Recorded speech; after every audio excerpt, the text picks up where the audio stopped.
Praise the Lord. கர்த்தரும் இரட்சகருமாகிய இயேசு கிறிஸ்துவின் இனிய நாமத்தினாலே உங்களுக்கு அன்பின் வாழ்த்துக்கள். இந்த நல்ல நாளை காண செய்த தேவனுக்கு ஸ்தோத்திரம் உண்டாவதாக. இந்த நாள் உங்கள் ஒவ்வொருவருக்கும் நன்மையாய் ஆசீர்வாதமாய் இருக்க கர்த்தர் அனுக்கிரகம் செய்வாராக. யோவான் சுவிசேஷம் 16வது அதிகாரம் 33வது வசனம். என்னிடத்தில் உங்களுக்கு சமாதானம் உண்டாயிருக்கும் பொருட்டு இவைகளை உங்களுக்கு சொன்னேன். உலகத்தில் உங்களுக்கு உபத்திரவம் உண்டு, ஆனாலும் திடன் கொள்ளுங்கள், நான் உலகத்தை ஜெயித்தேன் என்றார்.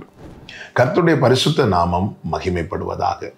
ஆண்டவராகிய இயேசு கிறிஸ்து காட்டி கொடுக்கப்படுவதற்கு முன்னதாக, அதாவது இந்த ராபோச்சனத்தில் யூதாஸ் காரியோத்தி எழும்பி போன பிற்பாடு சீஷர்களிடத்தில் அநேக காரியங்களை சொல்லுகிறார்.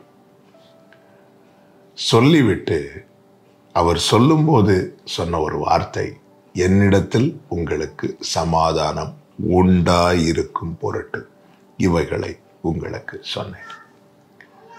அதில் அநேக காரியங்களை சொல்லுவார். அதில் ஒன்று தான், உலகத்தில் உங்களுக்கு உபத்திரவம் உண்டு, உலகம் சந்தோஷப்படும் போது நீங்கள் துக்கப்படுவீங்க, உங்களை ஒப்பு கொடுப்பார்கள், உங்களை பகைப்பார்கள், இப்படியெல்லாம் அநேக காரியங்களை சொல்லுவார். உங்கள் இருதயம் கலங்காதிருப்பதாக என்றும் சொல்லுவார்.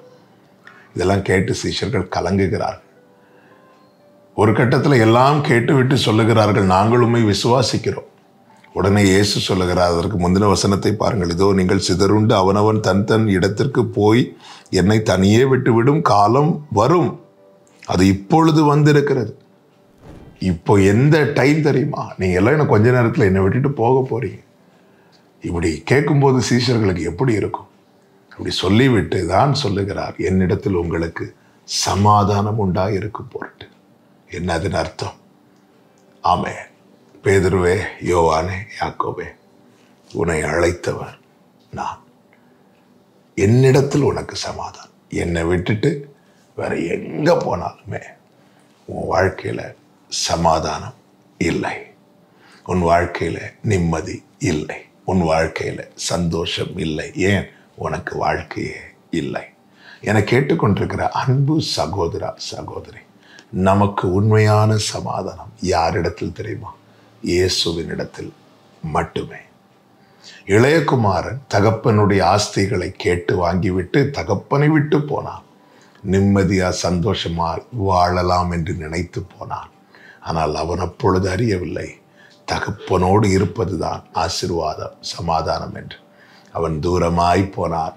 எல்லாம் இழந்து வேதனை மிகுதியில் அவன் உணர்வடைந்து தகப்பனிடத்தில் திரும்பி வந்து வாழ்வை திரும்ப பெற்றுக்கொண்டான். ஆமென். இயேசுவினிடத்தில் வருகிறவர்களுக்கு இளைப்பாறுதலை தருவேன் என்ற ஒரு வாக்கு கொடுத்திருக்கிறார். தம்மிடத்தில் வருகிறவனை புறம்பே தள்ளுவதில்லை என்ற ஒரு வாக்கு கொடுத்திருக்கிறார். அவரிடத்தில் வந்தவர்களை வெறுமையாய் திருப்பி விட்டால் அவர்கள் வழியில் சோர்ந்து போவார்கள் என்று சொல்லி வெறுமையாய் அவர்களை அனுப்பிவிடாமல் அவர்களை அமர வைத்து அவர்களை திருப்தியாக்கி மீதமெடுக்க வைத்தவர் தான் நம் ஆராதிக்கிற நம் ஆண்டவராகிய இயேசு கிறிஸ்து. என்னிடத்தில் உங்களுக்கு சமாதானம் உண்டாயிருக்கும்படி இவைகளை சொன்னேன். உபத்திரவமா, கஷ்டமா, வேதனையா, துக்கமா, நிம்மதியை வேற எங்கும் தேடி செல்லாதே, இயேசுவினிடத்தில் வா.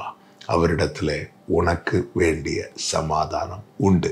எனவேதான் பிலிப்பியர் 4வது அதிகாரம் 6-7 வசனங்களிலே அழகாய் சொல்லப்பட்டிருக்கிறது அல்லவா? நீங்கள் ஒன்றுக்கும் கவலைப்படாமல் எல்லாவற்றையும் ஸ்தோத்திரத்துடனே கூடிய ஜெபத்தினாலும் வேண்டுதலினாலும் தேவனுக்கு தெரியப்படுத்துங்கள். அப்பொழுது எல்லா புத்திக்கும் மேலான தேவ சமாதானம் உங்கள் இருதயங்களை ஆட்கொள்ளும். கர்த்தர் உங்களை ஆசீர்வதிப்பார்.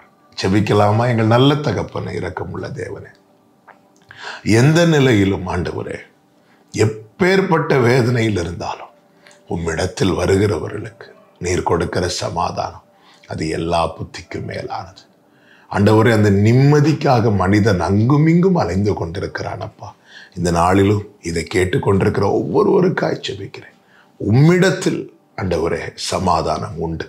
இந்த நம்பிக்கையில், இந்த நிச்சயத்தில் உம்மிடத்தில் வந்து அந்த சமாதானத்தை பெற்றுக்கொள்ள ஒவ்வொருவருக்கும் அனுகிரகம் செய்யும், ஆசீர்வதியும். இயேசுவின் நாமத்தில் பிதாவே, ஆமென்.